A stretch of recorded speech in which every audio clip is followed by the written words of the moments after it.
Hey everybody, this is Gary Logston from good old Puyallup, Washington.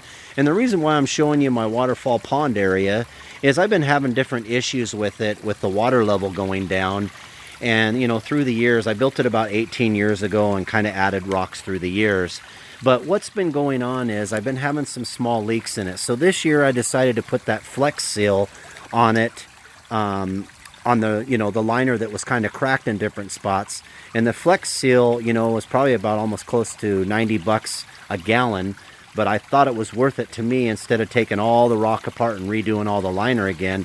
So I did all that, but through the process that I was doing it, I was noticing that maybe I was forgetting some leaks, so I had to keep draining it and putting more Flex Seal on it. And it worked. It seemed to work very well, but I've noticed that I got to thinking about it going, okay, I keep coming out here and filling my pond up with the hose all the time. And, because it drops down maybe 1 inch to 3 inches sometimes. And it's either through evaporation or possibly there might be another little small leak somewhere. But what I decided to do is come up with a little system that would kind of refill it back up. So I decided, thinking how a tank works in a toilet, how you got the toilet fill valve that comes up and it tells it in your toilet when the water's far enough up it shuts off. So I kind of thought about that with the pond, using that instead of going online and buying a different plunge, something that'll fill it up, a different fill level thing, and those things were about $100 or more. So what I decided to do was get this Fluid Master toilet fill valve that goes in a toilet.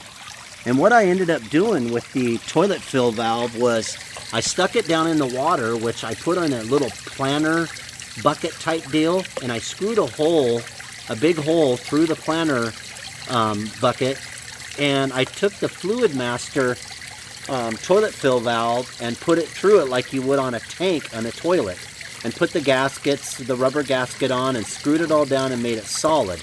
And the reason why I did that was we needed something to put down in the water that would stay there and the floater could sit there on it. And you'll see that right there. So then I put rocks inside of it to put weight in it, plus there's water in it so it keeps it weighted down. And then I put rocks around it. So let me show you what I ended up doing. So with this setup, obviously when you got your line here, with your line here, when the water drops, the water comes on. See that? Just like it would in your toilet to fill the tank. So when the water goes down, then that's what it does. It fills it up, and then your floater here comes up, and then when it comes up, the water shuts off. You can see how it shuts off, and I can turn it on manually. So when it all comes back up, it shuts off. So then what it's doing is it's filling it up, probably in that area where you see the fountain. It fills it up probably if it drops, I don't know, usually about maybe, I would have to say that floater's going down maybe a ½ inch. So it'll fill it up every time the water level goes low.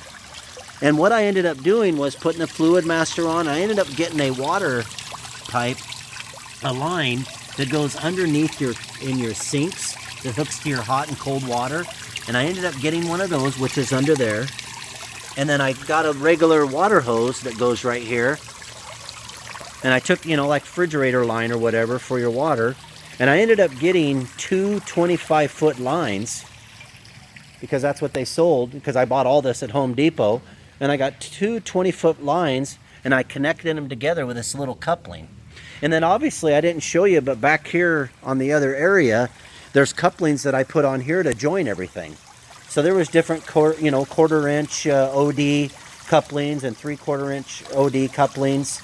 And it's obviously a 1/4-inch line that I did.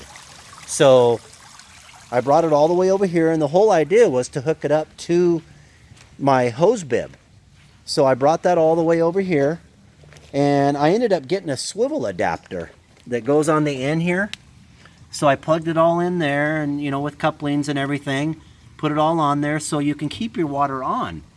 And so that's your line that goes all the way through. Now this line will be underground, but I wanted to get it all set up so I can show everybody how I've kind of designed this to set up. So I think it's a pretty good idea. Everything cost me $40, to get all this done. And I saw a lot of these things online to keep the water level up for, $100 to $150. So I'll be covering that up with, you know, different rocks in the pond, so you won't even really see that. But I thought it was a great idea. So anyways, I hope everybody has a wonderful day today. And I'm telling you, it ain't just, you know, Fluid Master toilet fill valves don't just work for toilets. They work for ponds too. Have a good day.